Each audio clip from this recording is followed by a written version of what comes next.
गुरु फूलचंद महाविद्यालय की शिक्षा संख्या की तरफ से कोशिश की जा रही है कि आपको ज़्यादा से ज़्यादा अभ्यास प्रश्नों को कराया जाए और इसी क्रम में आज हम यूके की माध्यमिक शिक्षा की संरचना के बारे में पढ़ेंगे। तो देखिए यूके की जो शिक्षा संरचना है उसमें 3 देशों की शिक्षा संरचना को मिलाया गया है जिसमें ब्रिटेन, आयरलैंड और स्कॉटलैंड है। और उन्हीं 3 देशों की शिक्षा संरचना को मिलाकर यूके की माध्यमिक शिक्षा की संरचना की गई है। तो देखते हैं यूके की माध्यमिक शिक्षा के अंतर्गत 11 वर्ष से 16 वर्ष तक के बच्चे आते हैं। यहाँ माध्यमिक शिक्षा प्रत्येक बच्चे के लिए अनिवार्य है। यूके की माध्यमिक शिक्षा को निम्नलिखित 2 भागों में बाँटा गया है। की स्टेज 3 जो 11 से 14 साल के लिए है और की स्टेज 4 जो 14 से 16 साल या 18 साल के लिए है।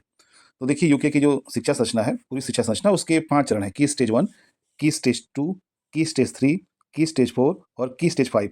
की स्टेज 1 प्राइमरी से लेकर की स्टेज 5 यानी विश्वविद्यालय शिक्षा तक की है।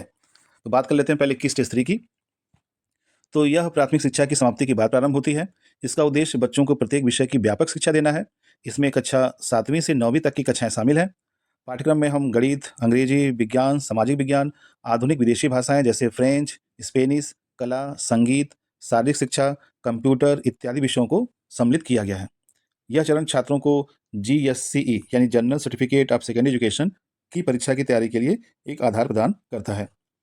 अगला स्टेज है की स्टेज 4।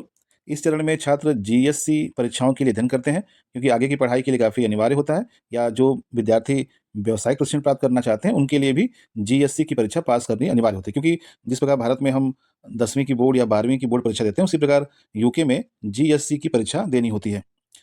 बच्चे कुछ अनिवार्य विषय जैसे अंग्रेजी, गणित, विज्ञान और कुछ ऑप्शनल विषयों का चयन करते हैं और यह चरण कक्षा 10वीं से और 11वीं के लिए होता है। अब बात करते हैं, एक प्रश्न पूछा जाता है कि यूके में जो आधुनिक माध्यमिक विद्यालय हैं उनके टाइप्स लिखिए। तो देखिए यूके में बहुत सारे मॉडर्न सेकेंडरी स्कूल चलते हैं, जिनमें पहला है स्टेट स्कूल यानी जिसको हम राज्य स्कूल बोलते हैं, और लगभग 90% बच्चे जो है इसी स्कूल में पढ़ते हैं क्योंकि यह सरकार द्वारा चला जाता है, उसमें किसी प्रकार का शुल्क नहीं लिया जाता और यहाँ पे नेशनल करिकुलम का पालन करना होता है। अगला है कम्प्रिहेंसिव स्कूल जिसे हम समावेशी स्कूल कहते हैं और यह स्थानीय शासन द्वारा चला जाता है, इसमें सभी प्रकार के बच्चे पढ़ते हैं। अगला फेथ स्कूल, यह धार्मिक शिक्षा संबंधित है जिसमें ईसाई, इस्लाम धर्मों की शिक्षा दी जाती है। अगला है ग्रामर स्कूल, इसमें 11 वर्ष वाले बच्चे यानी 11 वर्ष से बच जिनकी उम्र है वो पढ़ते हैं और जिनकी एकेडमिक एबिलिटी अच्छी है वही बच्चे इस स्कूल में पढ़ते हैं। अगला है एकेडमिक स्कूल जिसको हम अकादमिक स्कूल कहते हैं। अगला है प्राइवेट स्कूल और लास्ट में पब्लिक स्कूल। पब्लिक स्कूल काफ़ी महंगे स्कूल होते हैं जिसमें एलिट क्लास के लोग पढ़ते हैं। अब एक प्रश्न पूछा जाता है कि यूके और भारतीय माध्यमिक शिक्षा प्रणाली में क्या अंतर है? देखिए अंतर बहुत सारे हैं, जिसमें पहला अंतर हो सकता है कि जो भारतीय माध्यमिक शिक्षा है वह कक्षा 9वीं से लेकर 12वीं तक है, जबकि यूके में ये जो माध्यमिक शिक्षा है वो कक्षा 7वीं से 11वीं तक ही है। अगला अंतर हो सकता है कि भारतीय उच्च माध्यमिक शिक्षा जो है उसमें 3 वर्ग होते हैं जैसे विज्ञान, कला और वाणिज्य, जबकि यूके में ऐसा नहीं है। यूके में बच्चे जो है ए लेवल्स या अन्य व्यावसायिक पाठ्यक्रम का चुनाव करते हैं।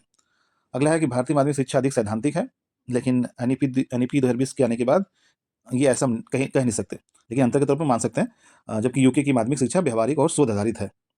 अगला है भारतीय माध्यमिक शिक्षा का सत्र जो है वो अप्रैल में शुरू होता है और मार्च में खत्म होता है, जबकि यूके की जो माध्यमिक शिक्षा का सत्र है वो सितंबर में शुरू होता है और जुलाई में खत्म होता है। और लास्ट अंतर हो सकता है कि भारतीय माध्यमिक शिक्षा का शिक्षण सत्र 220 से 230 दिनों का होता है, यानी एक साल में 220 दिन कक्षाएं चलती हैं, जबकि यूके में एक साल में ये जो सत्र होता है वो 190 दिनों का होता है। तो ये था यूके की माध्यमिक शिक्षा की संरचना।